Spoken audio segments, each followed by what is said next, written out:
Hi, Jason Hall, GQ Barbecue. Are you looking for the perfect pairing for your ribeye or tenderloin? Well, I've got it for you. It's a buttery, garlicky lobster tail. If you want to see how we do that, it's coming up right now. Here at GQ Barbecue, we are all about the grilling and chilling lifestyle. If that's something that interests you, smash down that subscription button and hit that bell notification and you won't miss any of our videos. We have guests over at the house. I always like their reaction when I put a beautifully prepared steak and some pretty vegetables in front of them. However, I get a bigger reaction where I pair that with a lobster tail. I always thought lobster tails were pretty difficult before I started cooking them. However, that couldn't be further from the truth. They are so easy to make. Today I'm going to show you how to make them on your grill. We haven't made a lot of seafood videos. However, we've made one bourbon bacon wrapped shrimp that's absolutely fantastic. Put it in the iCard up above. Go ahead and click that to see that. I'm also going to put it at the very end of the video.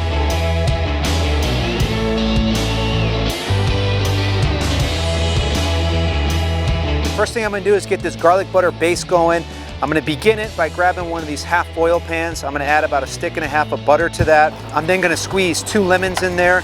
I'm going to mince up finely 2 garlic cloves. Be sure to get a fine mince. I'm also going to add, about a half handful of parsley. The parsley is mainly for color. Cayenne pepper for some kick, add as much as you can handle. I'm then going to add some salt since it was unsalted butter and some pepper and get this going on the Weber kettle. We want to get this completely melted down. Today's lobster tails run anywhere between 4 to 5 ounces. They can get really big. These are a little bit on the smaller end, so they're going to cook up kind of quick. 2 different ways we can cook them. We can cut them in half and cook them in the shell. I think that's a good way to cook them if you're going to take the meat out to use the meat in something else, like lobster ravioli or something like that. Today, we want these to be presented really nicely on a platter next to a steak or all by themselves. So we're going to do a cut right down the middle of the shell so that we can take the meat out so it'll make a pretty presentation. What I want to do is take the scissors, cut it all the way down to the fins right here, and I'm going to be really delicate. This first kind of section right here, you can break these completely off. So we want the lobster meat to hang over the front and make for a pretty presentation. So you can break this first section off, removing all these pieces. Then you want to be a little bit more delicate as you kind of go through here. I find putting my thumbs in and opening them up, hear that snap, breaks them open. If you get too rough here, you can break these shells into little pieces and then you have little bits of shell in your lobster. So once you got that, take your thumb down on the bottom right here and break the meat away from the shell and then push up on it and it will release it entirely from the shell, and you can pull it up and set it right on top of your lobster shell to make for a beautiful presentation.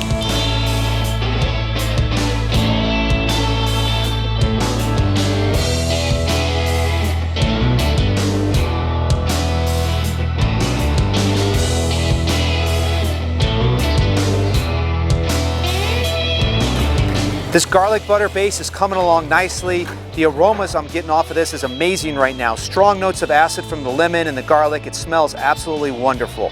You can add whatever you like here to the base. I've tried it before with hot sauce. However, what I'm showing you guys is just a very simple garlic butter that everyone seems to like. So these lobster tails are cut up and they look absolutely fantastic. I'm going to squeeze some fresh lemon juice over them and then apply some of the rub. It's going to give it a beautiful color. So these lobster tails have this shell underneath them. That's going to allow them to cook indirectly, even though we're cooking them directly over the live fire. At 350, 400 degrees, you're looking at about 1.5 minutes to 2 minutes per ounce. Cooking lobster is very easy, very straightforward. However, like other seafood, its tightly bound muscle structure and lack of fat makes it less forgiving. Lobster can go wrong very quickly. We want to make sure we cook it no longer than 140 degrees. So I'm going to be checking it with a thermopen. These guys are going to take about 8 minutes total to cook. We're going to let them cook for about 3 minutes before we start applying the base. So these guys have been cooking for about 2 to 3 minutes. Look at the lobster tails themselves. Look how they went from that really dark color to that beautiful orange. That's going to look so pretty paired up next to a steak. So I'm going to go ahead and give these guys a base. A little trick here is not to actually brush it on there. Just let it drop on there. If you brush it on there and that rub's not set up on there, you can brush all that rub off. We don't want to do that.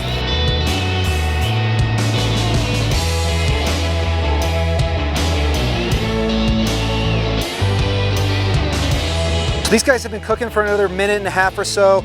I'm gonna apply another round of baste to them. I'd say they got about another minute and a half to go. So we'll go ahead and hit them with another round of the garlic butter baste. Look at that, doesn't that look good?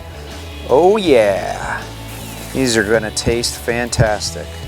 I love the color of the shell as they cook, how they get nice and bright and orange. These guys are coming along nicely.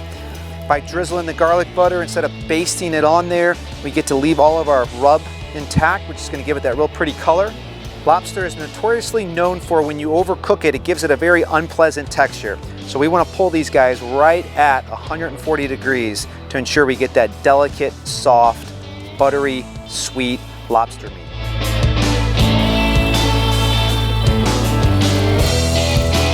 Here we are, 140, so it's time to pull it.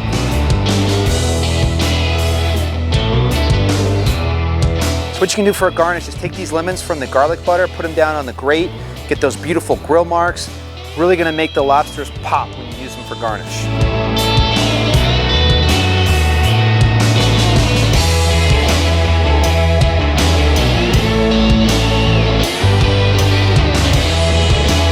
One last application of this garlic butter, and then I'm gonna take those charred lemons and squeeze some of that lemon juice over there. It's gonna be sweet and it's gonna really make that lobster come to life.